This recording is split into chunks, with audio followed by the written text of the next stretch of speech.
Everybody, welcome back to the Insiders Lounge. Today we have another special guest, Guilherme. Thanks for coming on, and feel free to introduce yourself.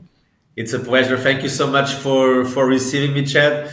I'm a listener of your podcast, and since the moment we started to speak, I was really curious about it and about the possibility of being here.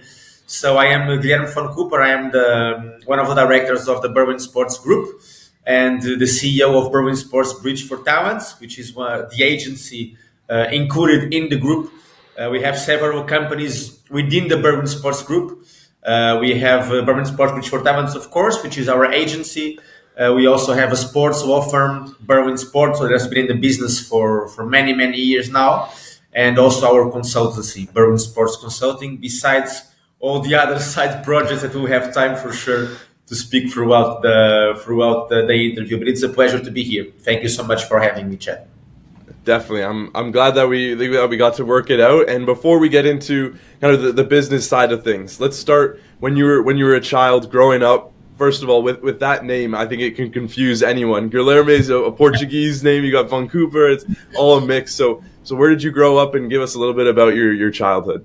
Yeah, Chad, when I give lectures or when I do conferences, I usually have always a line which is I'm kind of an official body of the United Nations because the truth is it's kind of mixed, but I think it's what makes me also always eager to know about new cultures and to always try to aim to get to travel a lot, to meet new people. And I think this was always something that was within me from childhood. But I'm Portuguese, so I grew up in Lisbon. But from my mother's side, both my mother and her family, so brothers, sisters, and her grandparents, they were born in Angola because Angola used to be territory from Portugal many years ago. So although they were Portuguese, they were living there for quite some years. So in the end they were born there. But the origin of my family from my mother's side is Spanish from my grandmothers and Dutch from my grandfathers. And this is only the mother's side. Then the surname, the Van Cüpper, is also a different story. So my father, he's German, and he's the son of a German with a Russian. So my grandmother is Russian. And he was born in Rio de Janeiro because at the time my grandfather, he was directing a company in Rio de Janeiro. So in the end, my father was born there and he lived there for many, many years. So it's kind of a big mix. Crazy. I know when we were having the call, we were speaking about some of the languages and cultures that you've been able to experience. So from the language front, how many languages do you know? And if you want to give some background on that as well. Yeah, I mean, the English has always been a big part of my life because I've always worked mostly in international companies. Then the French, which is something really important as well because we deal with a lot of French or, for example, African French-speaking countries and players, clubs, etc. So it's always a big part of it. Then the Spanish, not only because it's really nearby, so it's interesting to learn. But I used to work for the Spanish law firm in the beginning of my career, and then of course you always need to try to learn a little bit of the German, of the Italian. So I'm always eager to learn new languages, and hopefully the next ones will be Chinese and Arabic. Those are my next goals. Let's see. One day. Crazy. And we'll get into, I always like to ask about the educational background of our guests because it's interesting to see what you actually went to study and then if you use it on a daily basis and some of your learnings from it. And I think you're one of those key examples of someone that's really gone in and taken education quite seriously and then uses that education on a daily basis. So do you want to kind of talk through your degrees that you've been able to accumulate and then also how you use them today? Definitely. I was always really curious about being able to learn new things. So when I was growing up, I was not necessarily knowing for sure what I wanted to be. what I know is that traditionally I come from a family, especially from my father's side, but a bit also from my mother's side, of diplomats. So when I was growing up, I always thought about the idea of pursuing a career in diplomacy, and also I always liked the possibility of exploring new cultures, of traveling, of meeting new people. So I always thought I would have kind of a profile that would be good for this. And if we think about it now, what I do these days as working in football, in the football industry, is a lot also about diplomacy, about negotiation, about being able to I would say to try to work on all fronts and deal with all kinds of people. So it's interesting to see how a passion that I had growing up, in the end, I'm able to use it in a different way in a different industry. But this was the main idea. So I knew I wanted to go to law school because I always knew that would be an area that I would love to try and expand. But mostly I had an idea that maybe throughout law school I would kind of change what I wanted. So my idea from the start was, okay, let's go to law school, let's see how is it going, and in the end we selected. So started in law school, wanted to be a diplomat. Then in the middle I said, I think I want to be a judge because I always like that idea of being able to make justice. And then more towards the end, I said I think I want to be a lawyer. But immediately I knew that I wanted to be a lawyer that could negotiate. So the areas that I mostly liked was corporate law, M&A. So areas where I would be able to work a bit like in company acquisition, mergers. So really negotiating. And this is in the end what I started to do in the beginning of my career. So I don't know if you want me already to go through a little bit of the first steps.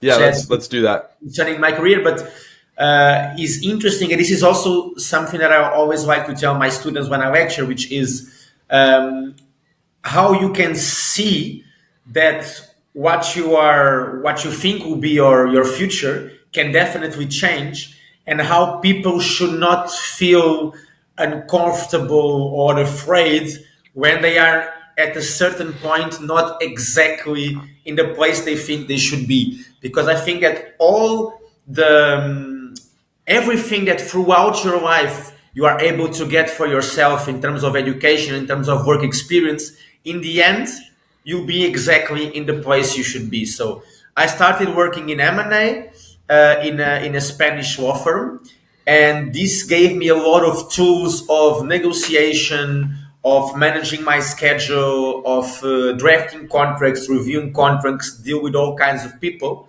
which is something that I still use today. And following these years in corporate and M&A, I made a decision of going into a listed company. So I went to the Portuguese electricity transportation distribution company, REN, and I was there working as an advisor for the board of directors. So once again, gave me the possibility of representing the company in general assemblies with the stock market. So again, I think that transition was important for me because although I was negotiating in the law firm, I kind of felt a little bit the need to be more on the front line. So really being able to represent, being able to participate in the meetings with the same. And this is what made me going into this area.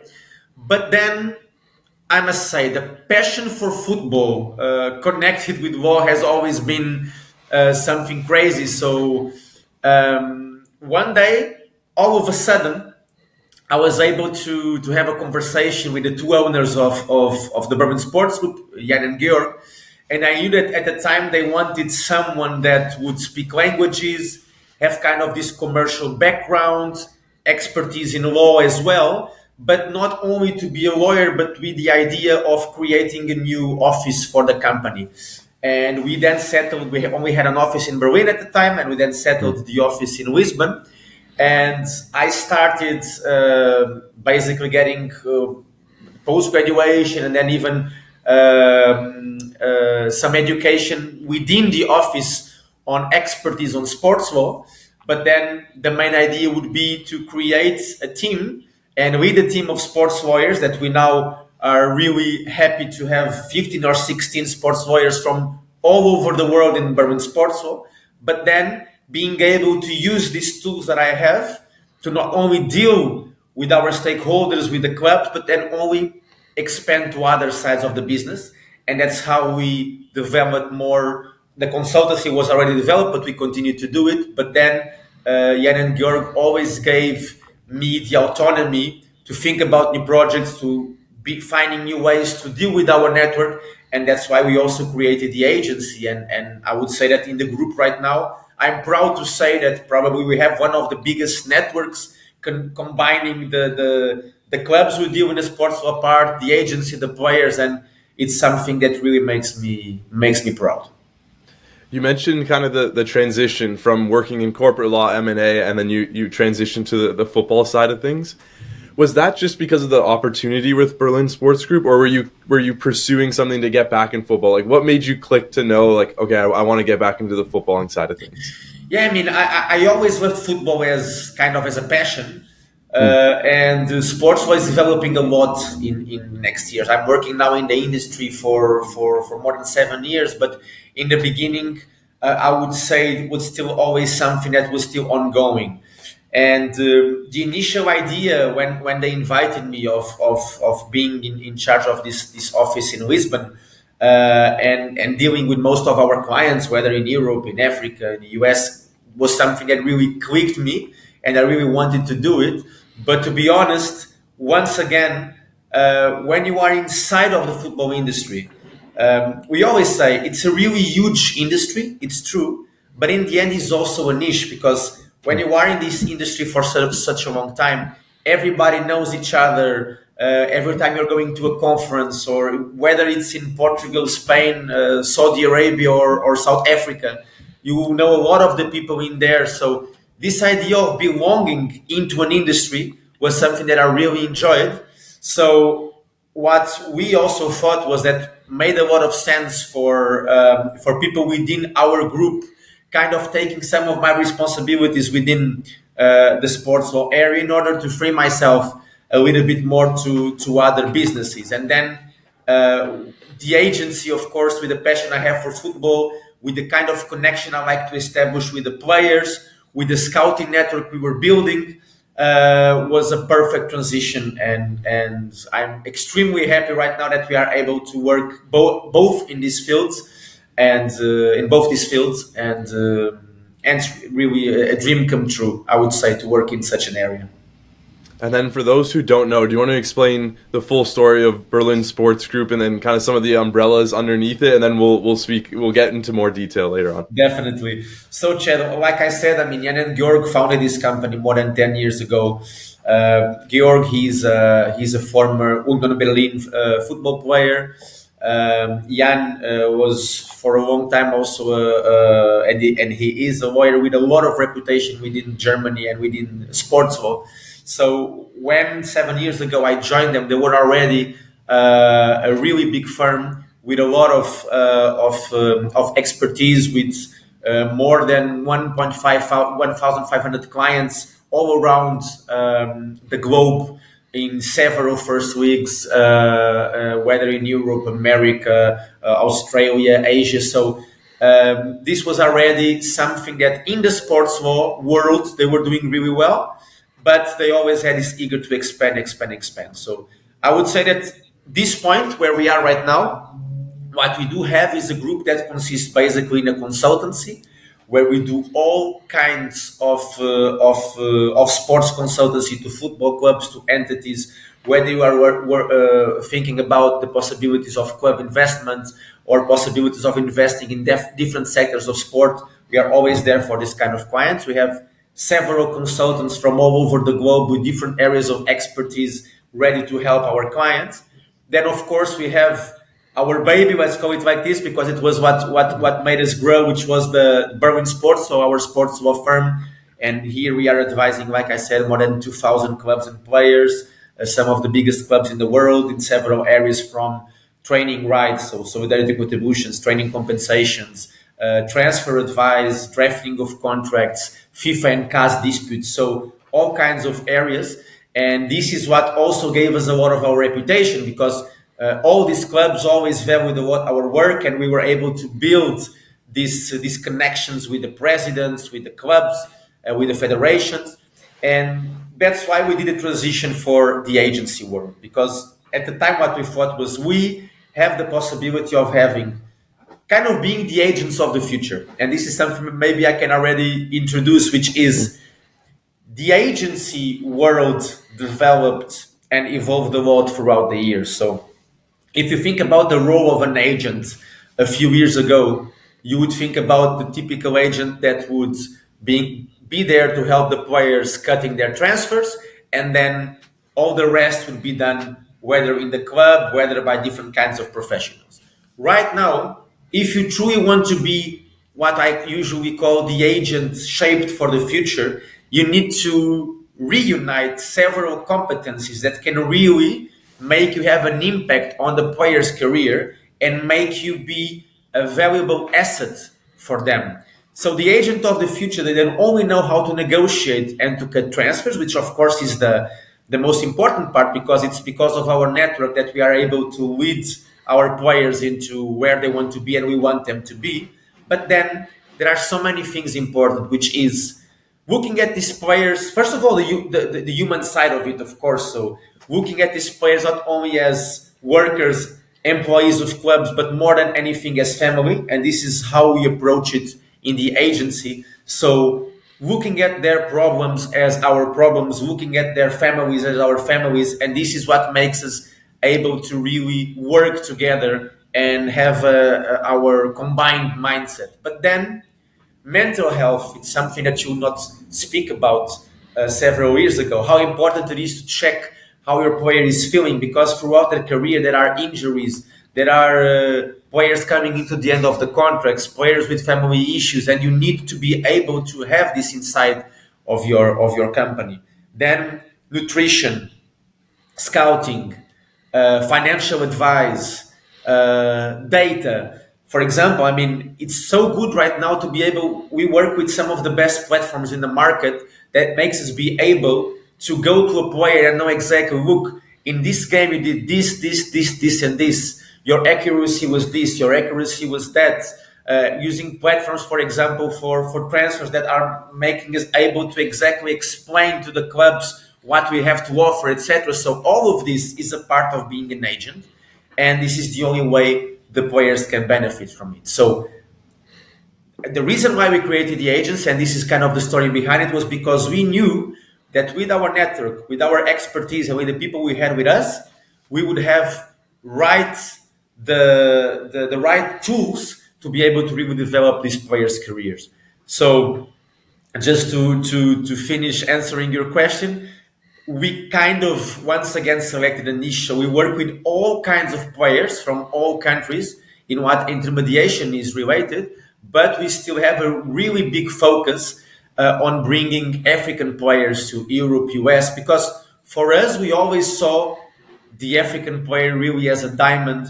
We always saw the evolution of the scouting in these countries. We ourselves built a really strong scouting network and cooperation with clubs and academies in Senegal, Ghana, Nigeria, etc. So we want to give this opportunity, for example, to the young national team players that are now starting to shine in these countries, to come to Europe, to come to the MLS, to come to Saudi, to being able to explode, to show their skills, and to show the diamonds that you have in the African football market.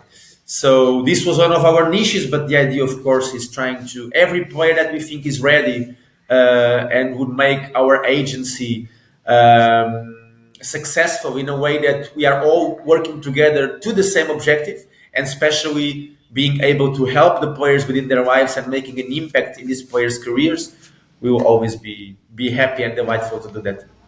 And where did you get that like initial inspiration to kind of have that multicultural side of things, especially on the agency front? Because many agencies will focus on a certain area that they know really well. So take an American agency. If you're a smaller, more boutique agency, you're really just working in North America as a whole, and then you might partner and work towards building other networks. But you really, even from the start, I would say, use that expansion, where that multicultural background. You had the side of the African side. You've worked in the Middle East, Europe, North America. What was that initial inspiration to kind of have all of those different platforms as a part of the agency? Okay, that's a really good question, and I would say that we benefited a lot for establishing the agency. I usually say sometimes that when it's really difficult because there is so much competition in the agency world, and unfortunately, and now we can also discuss a little bit the new FIFA regulations, what's trying to be implemented or not, but especially for a long time the agents were kind of seen as the ugly duck of an industry. So no one likes them, but everyone has to deal with them. Yep. That's what they used to think. But it doesn't have to be like this. An agent can actually be a really big asset for the player, and I think it's really important that the player is connected to a really good agent, and someone that really understands the needs. So we knew that it was difficult and it was a market with a lot of competition, but we also knew that we were coming from a pole position. Let's say like this, because we had a network of hundreds of clubs from top leagues around the world that they knew how we used to work in the other sides of the football industry, and we knew that if we would be bringing something, this something would wanted to have the stamp of quality. But we also didn't want to offer to these clubs exactly the typical service that all agents are offering. And since we had this possibility of basically working worldwide, we kind of reunited and think what would be really the niche of the market where we believe that we can make a difference. This doesn't mean that we don't represent all kinds of players of all kinds of nationalities, because we also do, but we wanted to have also something that would distinguish us and would be like a seal. And that's why we have decided to work also a lot and put a lot of these efforts in the African market, because a lot of the academies and a lot of the top clubs from Africa, they know us for a long time. We have been working with them and helping them also develop their clubs, develop their influence within football in the respective countries, with the multiple sectors where we also work. So having this trust allows us also to be able to enter these markets with a bit more power, knowing that when we establish a tournament in a specific country, for example, we just had one in Nigeria, we established several ones in Senegal, Ghana, we know that the best academies will be there, that the best clubs will be there. We know that we have the liberty and the openness to invite scouts from top clubs around the world to come with us to witness this talent. We know that they trust us. So if we are bringing these people, it's because we are bringing good people to see their players. So in the end, we thought that this market could really distinguish us. And we also, of course, believe a lot in the quality of the African player, because if you think about the talent pool that exists in these countries, I mean, think about Nigeria. We're talking about hundreds of millions of people. And if you actually can do this in the right way, so the talent pool is there because of the huge number of population, because the population is continually increasing, and because also finally, I think for a long time they were looking into African players as diamonds that could come and make it or not. And now they really understand that the way the scouting is established there, the conditions are getting better and better.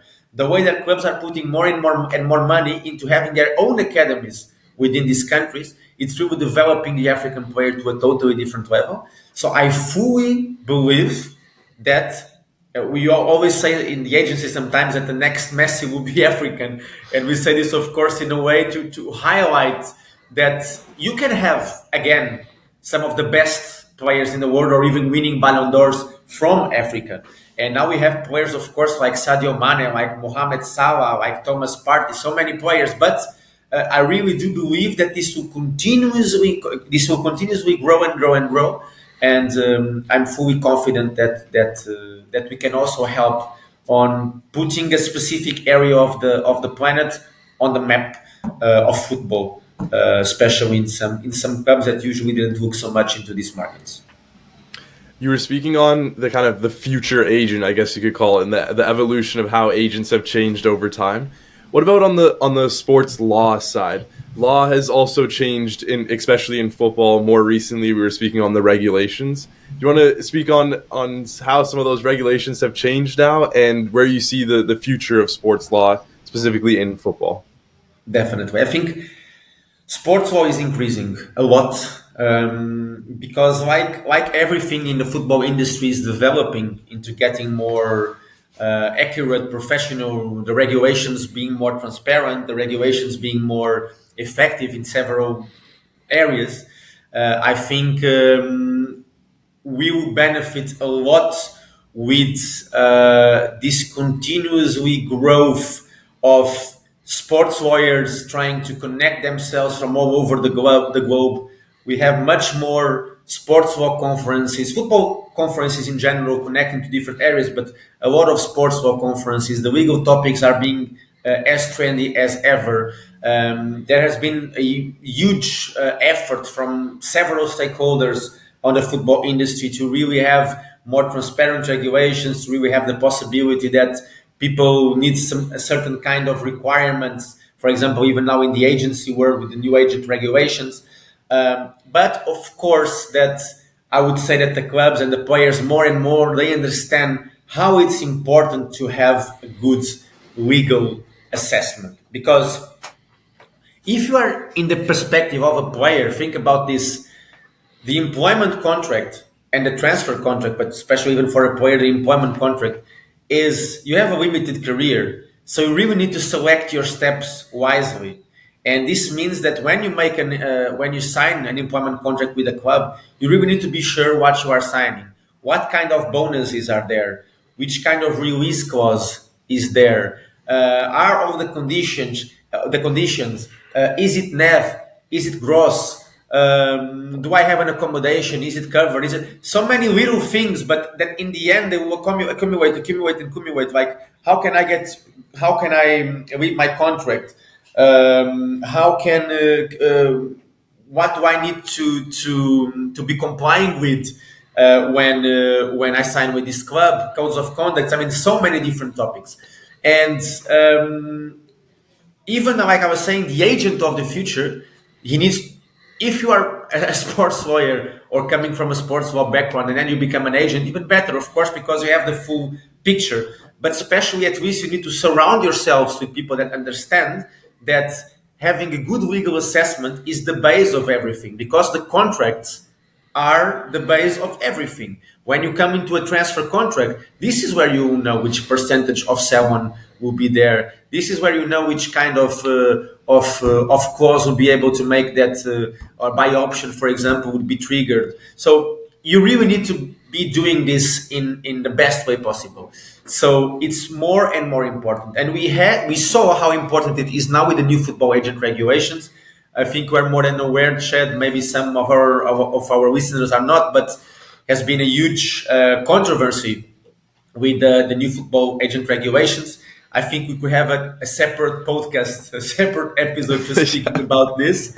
So I'll try to summarize it also a bit. But basically, what was decided was that once again, instead of having, which is good, instead of the agent having to register in every association where he makes deals, you have a global license, and this global license needs to go via or the legacy path in case you were an agent before, but with most of the cases within the exam. So all the agents had to do an exam and pass an exam in order to be registered as a FIFA agent, which, for example, we also did. But the thing is, there was a lot of controversy, especially because of two things, which was the caps and the multi-representation.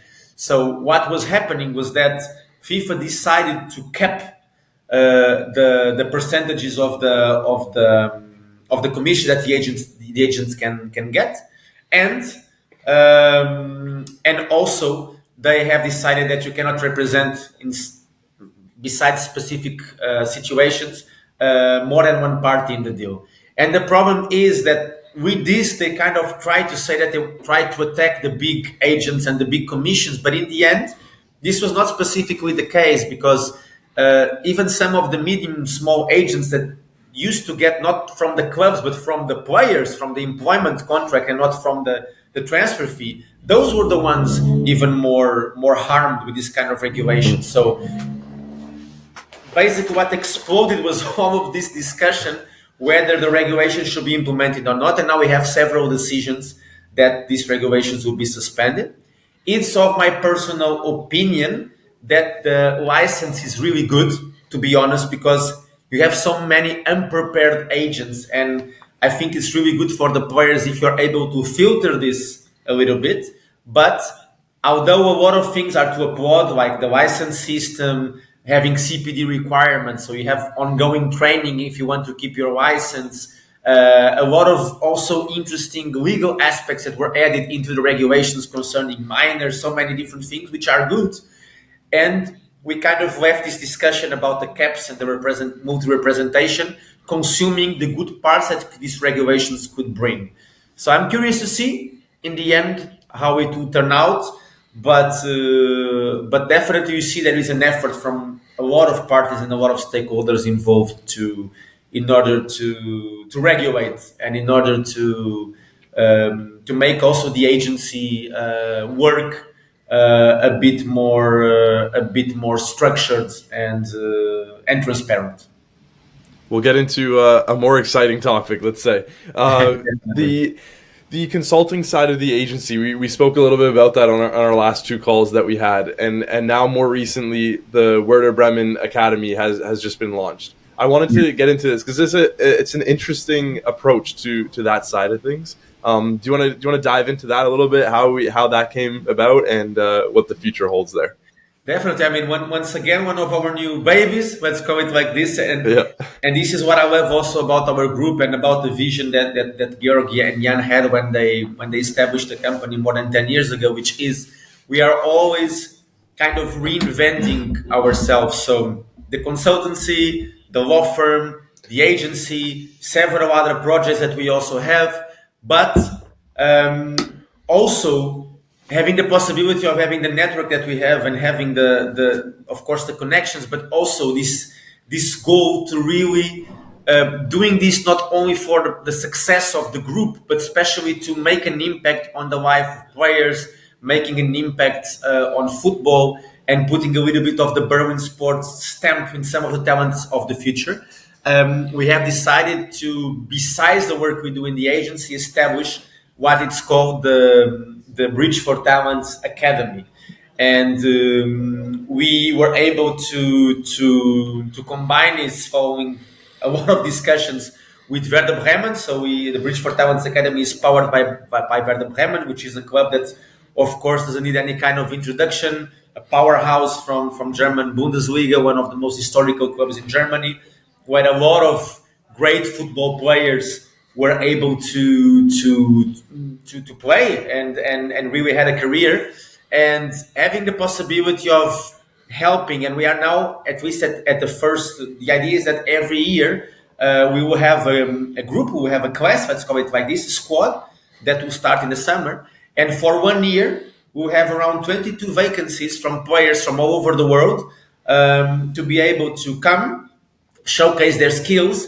and being able to truly be a Werder Bremen player and experience this. So, of course, we have a scouting, the scouting department evaluating the applicants, and then the applicants that reunite all the conditions, they would go and they would have the access to, of course, for 1 year, all the accommodation, food, training facilities, Werder Bremen coaches, scouting, data. So they will fully be a player of Werder Bremen. The ages will be around 16 and 20. And the idea is that by the end of this year, one of two or three things will happen, which is, or they will be so successful that they will be invited by Bremen to stay, or they at least will have the possibility of having 1 year, which is amazing for their CV, and then pursuing their career in Germany or in other countries, but having this European experience. So we always picture this, a player, for example, in the US or in Canada that really have this eager to have the experience in Europe, and this way he can come, be there 1 year, develop, being seen, and eventually being the next Alfonso Davis. Let's call it like this, for example. So it's something that we are treasuring a lot, and this will be the first year we are starting, and hopefully we will continue to expand this academy, and it's one more side of the businesses we want to explore right now. So important share to highlight, as you can see, I come from a totally different background. The company comes from a different background, although it's the football industry, and how in the end, with the expertise, with the people you work with, you can develop it in so many areas within the football industry. So endless possibilities, and this is what makes us go the extra mile every day. There's exciting times ahead, we can say for sure. Definitely. We'll get into some of the past. So I always like to hear from our guests. The industry that we speak of, the football industry, is a roller coaster. You have these crazy highs and lows, and it's a constant up and down. What are some of the bigger challenges that you've had, whether it's throughout your career or even just your personal life, that you've been able to conquer, and it makes you stronger now today? I mean, I would say that first of all, the ability to reinvent yourself, I think it's really important, and I think throughout life, of course, I mean, personally, family wise, you always have your highs and your lows, but especially, I think, if you want to concentrate the discussion a little bit on yourself, it's normal that sometimes you don't know exactly where you belong, where you should be. And as you could see, I mean, I was working in several different areas. I think all of them they brought me where I am today. And this is something that for me, it's really good to see. And I also usually use this example to show to the other. Imagine if I lecture, I always like to tell my students, like, it's normal if you are at this point exactly not where you want to be. But I really strongly believe that when you have the right mindset, when you have your goals well established, when you're able to list your goals where you want to reach, in the end, things will be okay. So if you have this kind of personality that try to bring some optimism, some positivity, and seeing yourself in a certain place, I think that sooner or later you will be there, and you need to strongly believe in that. So I think one of the main issues, and especially in such a competitive industry as football, is sometimes asking yourself, am I doing the right thing? Should I go here? Should I go there? Should I bring my business more here, more there? But in the end, if you do it with passion, and if you know that you gave 100% or even the extra mile, I think things will for sure be okay. And one thing that I also think it's important, which is not thinking at this as only a business, but trying to believe in the impact that you also bring into some people's lives, whether they are players, whether they are other stakeholders. I mean, it's really important for you to understand that the goal here should be trying to be a good person, trying to be a good, valuable member for the football, trying to bring the football industry into this path of transparency, of kindness, even in some way, because sometimes, I mean, we are talking about an industry that's composed of human beings, and you really need to understand that it's not okay to now we are coming a little bit off the topic, but you can see the social media abuse that exists sometimes with football players. You can see the kind of struggles that they have. The typical thing, okay, but they earn money, it's their job, so they just should play and deal with it. It's not like this. So the goal here and the main struggle is continuing throughout your career to know where you want to go, but also know the person you want to become. And I think that this is one of the most important parts. And we've spoken a lot about, you've had several different careers in a sense, with the corporate law, then working in football law, but now also on the agency front, and a little bit of many different things in that sort of area. What does a day in the life of Guilherme look like? I know that could be kind of a confusing topic, because I'm sure every day is a little bit different, but give us a sort of overview of what a day in the life might look like for you. I mean, I would say that working in so many fronts, it's really challenging, but also really rewarding. And I would say, I mean, especially when you come more into the Berlin sports law and Berlin sports consulting, My role right now is a lot also of representation. So we glad we have a fantastic team. We did by great experienced lawyers. So I try to be more the bridge to our network. So being in a constant touch daily with the clubs we work with the players we work with all kinds of stakeholders that are within our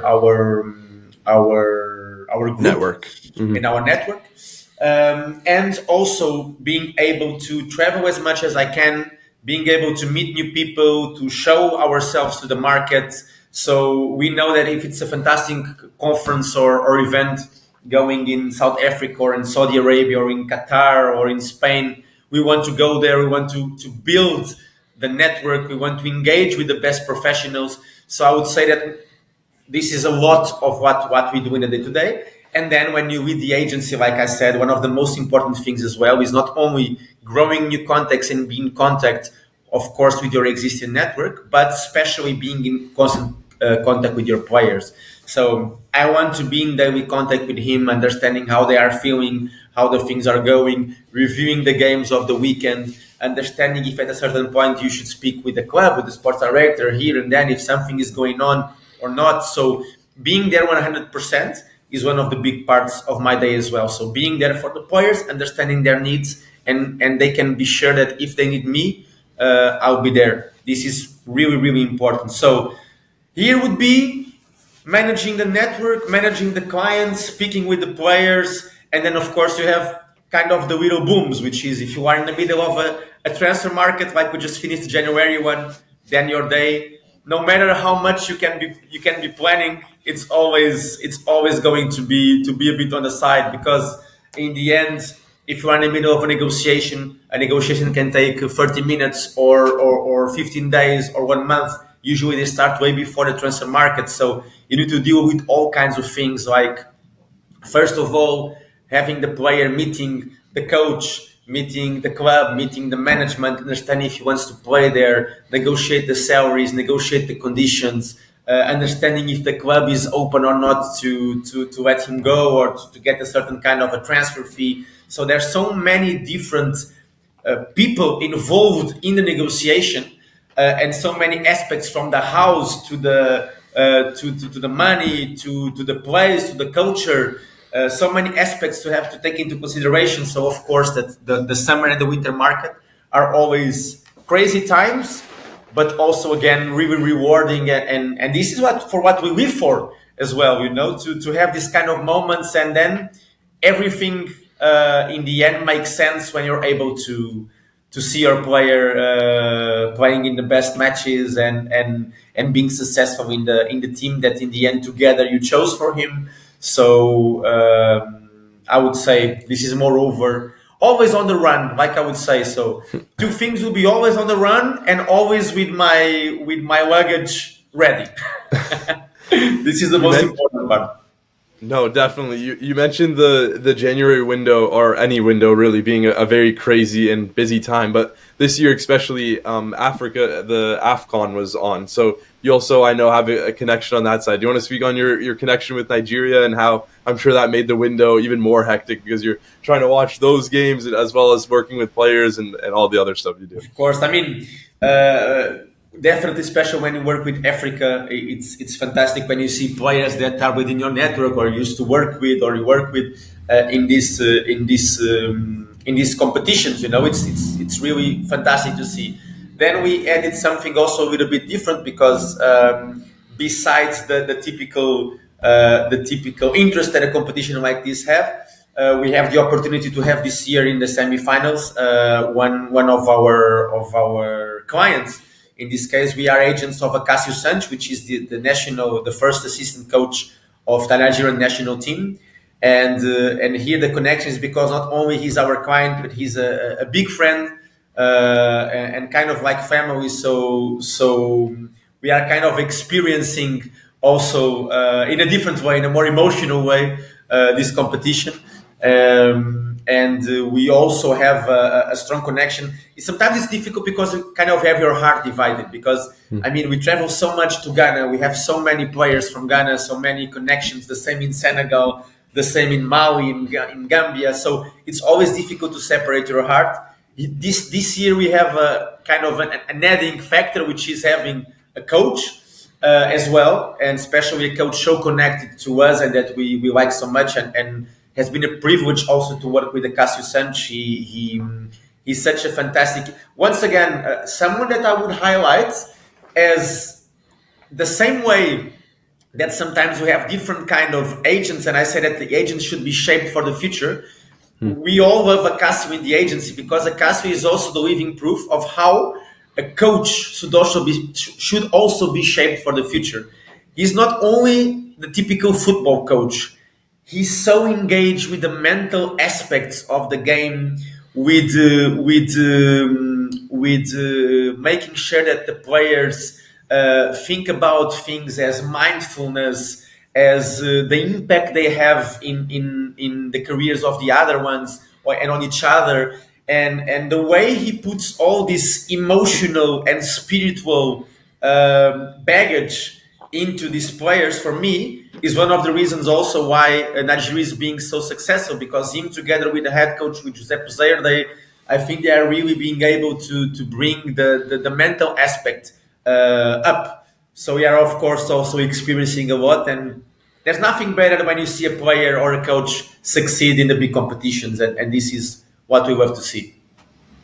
One of the key things I try to grasp from each episode is advice from whoever I'm speaking with. And I know there's always someone listening that might be looking to get into sports law or become an agent, and they grab inspiration from someone like you. Do you have advice for someone in that situation? I do. I definitely do. And when I'm able to lecture, I lecture in some places, and I'm even lecturing now in 1 week in Spain. And I always try to say to my classes of that want to become more agents or sports lawyers, I always like them to see, which is, this is an amazing industry. Football is an industry that is also designed to change lives, and there are several players all over the world that are eager for this chance. And if you work on a sports agent side, I always say, try to make sure that you are also doing this with a really positive impact of changing the lives of these people.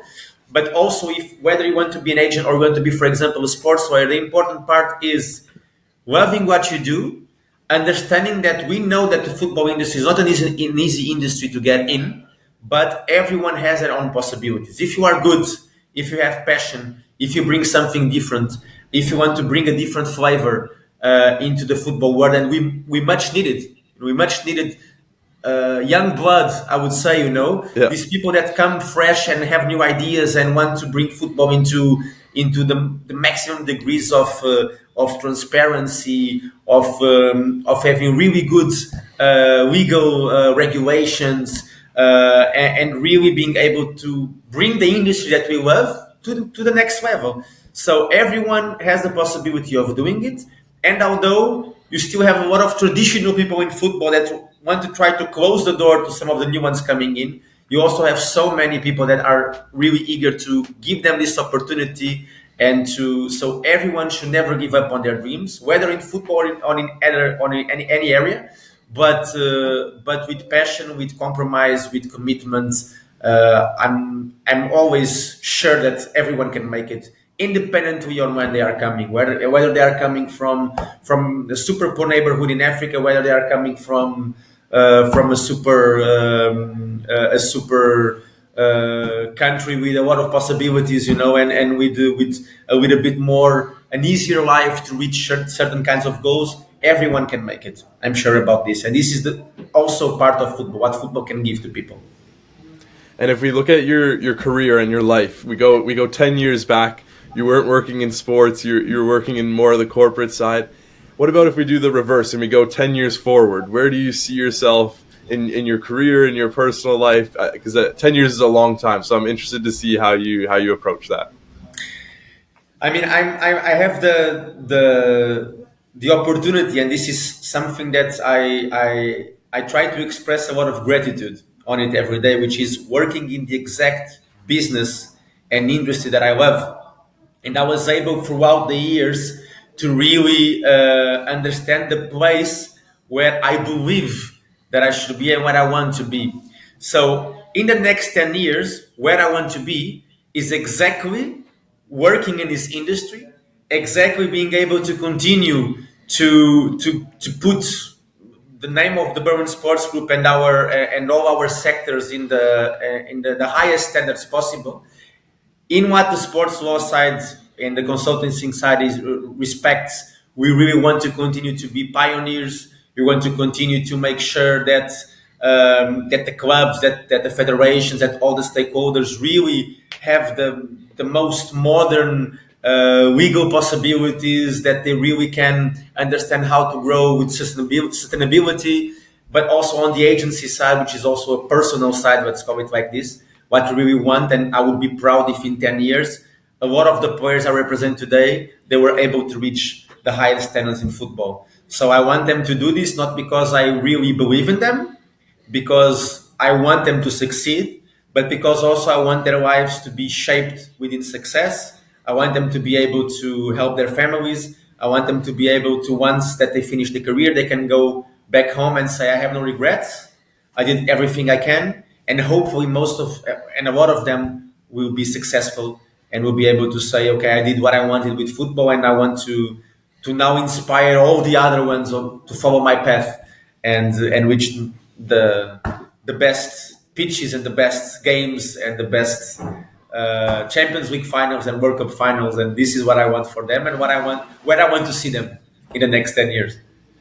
Definitely. We'll get into some of the quick fire questions. I know you wrote some notes, so this is a good time to bring those out. But we'll start off quickly with your boyhood club. Who is the club that you grew up supporting from a young age? You know, I'm going to open an exception for you, Chad.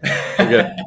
Usually, I always say that you should not disclose so much about your club, because especially when you work in the football industry, you need to try to don't work with a lot of partiality, let's call it like this. But I gotta say that since a young age, I'm a Benfica fan, and my older cousins, which usually are the example that you have, cousins, brothers. In this case, my cousins, they were also Benfica fans. So one of the reasons why I started to love football was for watching Benfica play. So now, of course, I'm able to love all the clubs in Portugal, for example, because I work with them, because what I want them is to succeed. But my childhood passion was, in fact, Benfica. I cannot deny. I think one of the common topics that we realize on this podcast is anyone who works in the sports industry, especially football, you slowly start to lean away from who your childhood club was, in a sense, or having a one club mentality, if you want to call it, because you're working with all these different people. And sometimes you're working in another club that might be rivals with your boyhood club. And so you kind of just have to forget about what you were supporting as a young boy. Definitely to forget it, and I try to do it a lot. I think that this is one of the most important parts. Do you have a favorite quote or saying, something that you live by on a daily basis? I do. Like I was saying, Chad, I mean, I always like to do interviews or podcasts or speak freestyle. So I never want to prepare notes. I just go with the flow, let's call it like this. But in the quick fire questions, you mentioned you were doing some. So I actually took here 2 notes. One, I wanted to connect it to football, and the other one is not so connected, but I think it also shows a lot of what I think we should stand for. And the football one, there's one that I love, which says that football is an honest game. It's true to life. It's a game about sharing, and football is a team game. So is life. And I think this also represents that the core values of football, what football always stands for since the way it was built, is exactly this transparency, this honesty, this really, like when you go to Brazil or when you go to Africa and see the little kids playing with the ball and being happy and sharing and uniting families, and the fathers bringing the kids to football. I mean, this is what truly football is all about. So I hope that the people that are in this industry can continue to make it an honest game, and like we say, a game about sharing, and a team game like life should be as well. And the other quote is also, I would say, a bit connected to football in a way that sometimes look into football as only purely looking for the money aspect of it. And like I said, I don't think it should be necessarily like this. We cannot be hypocritical and say that people are not in the industry also to succeed. Of course they are, but there are so much things that also matter. So there's a quote from Nelson Mandela that I love, and he says that money won't create success, the freedom to make it will. And I think that this is also really important because it shows that the aim should not be the money, should not be the success, should not be the fame. The what should be is the process. You know, really the process, being able to have the freedom to do whatever you want, the freedom to choose to play sports. I hope that everywhere in the world, all the kids, they can have the possibility of playing, the conditions to do it more and more. And this is something that this is not necessarily a code for football, but since we are talking about football, I wanted to connect it a little bit, and those are two of the ones that I really love. I think something I always say is if you're doing what you love, it doesn't feel like work. So Exactly. on a daily basis, I always say to someone, I don't really work. It doesn't feel like work to me because I can sit down and do it any time of the day, and I'm enjoying what I'm doing because I'm working in football. I'm working with people that I love, and I think that's some of the keys And I to look at life, you, if you want to call it. and I see all the scarves behind you, you know, and that's what I say. Truly, you make what you love, you know, and it's amazing to see. Definitely. We'll get into, speaking of the scars behind me, I spent some time in Lisbon. Obviously, I watched Sporting versus Arsenal there, and we had some of the best times, good food. But I want to hear, what are some of your favorite spots in Lisbon, whether it's a food spot that someone has to go see or just places in general? You know, I mean, I'm really a Lisbon fan. So not only because I'm from here, but when I put myself, sometimes when I think I'm getting tired of Lisbon, I try to put myself as an outsider. And if I would come here for the first time, and I would say, "What a city!" You know, and it's not because it's home for me, but it's really a fantastic city. And to be honest, and I will connect it a bit more also to my personality. I'm a lover of the sea, of the beach. So I would say that the perfect day in Lisbon, in my opinion, would be, for example, go by the Tagus River, the Rio Tejo, and have amazing fish, which we are lucky to have in Lisbon and in Portugal. Really good wine that we also had. So combining it with it would also be a great way to spend your lunch, for example. And if you have the opportunity to have a walk by the beach, I mean, so far from the city, we have kilometers and kilometers of beach, some of the most beautiful in the world, in my opinion. So this would truly be, I would say, a perfect day. And then not only focusing on Lisbon, because I mean we have so much culture within Lisbon, and this is fantastic to see museums, churches, but also we have, for example, Cascais and Sintra that are just outside of Lisbon with amazing landscapes, amazing palaces, and truly I would like just to invite everyone, if possible, to come to Lisbon at least once in a lifetime because it's really a fantastic city. And recently, I've gotten into reading. So I like reading books. I've read many different books now in the last few months. So I always like to hear, do you read? And if so, what are some of your favorite books that you've read? Yeah, I do read. To be honest, I also read, of course, a lot of biographies from football people. But when you work in football, you also want to sometimes escape a little bit for it, and I love to read. So even today, I want to give more examples of probably you always listen in your guest speaking about more books connected to sports. So I want to escape a little bit this part, and I would highlight one author and one book. So I love Japanese literature. It's something that I fall in love not long ago, maybe last year. I started to read a lot of Japanese authors, and the way they are so unpretentious in their writing and in their characters.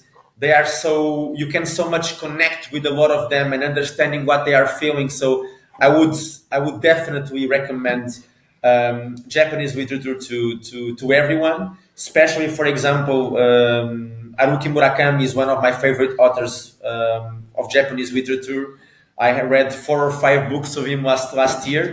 I would even highlight one of them, which is Norwegian Wood, which I thought it was really truly amazing. So definitely this would be one of my recommendations. And then I'll just highlight two more. One is a book that I absolutely love, which is Great Gatsby. I don't know Hmm. why I always love this book, and I love the character. I love the way the story goes, and this is definitely one of the books I really love. And there's a book that really changed my perception on things, and it's a book that I I was reading. I don't remember which book was it, but I was reading a Robin Sharma book, and he mentioned in that book a book from a guy called Mitch Albom, an author, and he has a book called Tuesdays with Morrie that I recommend to everyone because it's a book about life lessons. Basically, you have an old teacher that had a big impact on the life of a student, and then all of a sudden he's dying from sclerosis, the myotrophic one, and then he decided that every week, every Tuesday, that's why Tuesdays with Maury, he's going to give a life lesson about a specific area. One about love, one about politics, one about living with regrets, and it's so beautiful the way you can transport this into your life, and it's really interesting sometimes to put things into perspective and what is really important. And I really enjoy that one. You mentioned kind of breaking away from the footballing side. Do you have any hobbies that allow you to do that? I know Lisbon offers a lot. You have the ocean. You have many beautiful nature spots and things to do. So what are some things that you like to do to just get away from football for a little bit? I mean, I love the beach, so of course going to the beach would be definitely one of them. But I also love traveling, being able to get to know new cultures. So if I can ask for something throughout my life is having the possibility to travel and to meet new cultures as much as I can. Reading, like I said, is something that I think it really makes you disconnect.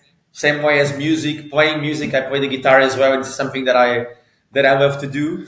And with sports, I mean, I must say, although we want to escape a bit from sports, it's impossible, and I love to do it. So playing football with friends, playing paddle as well, it's something that I love to do. And recently, I started to play golf, which is starting to Mm. grow a little bit of a passion in me as well. So some of the things that I want to do to disconnect, and usually I like to disconnect with them. I saw you on your Instagram story. You're at the driving range or something, Exactly. hitting the balls. Luckily, we have a Spanish sports lawyer in our company that is now in the Lisbon office, and he was like a amateur champion of several tournaments and like a really big promise of prospect of golf. So we have the best teacher here in the office. So we hope we can profit from him.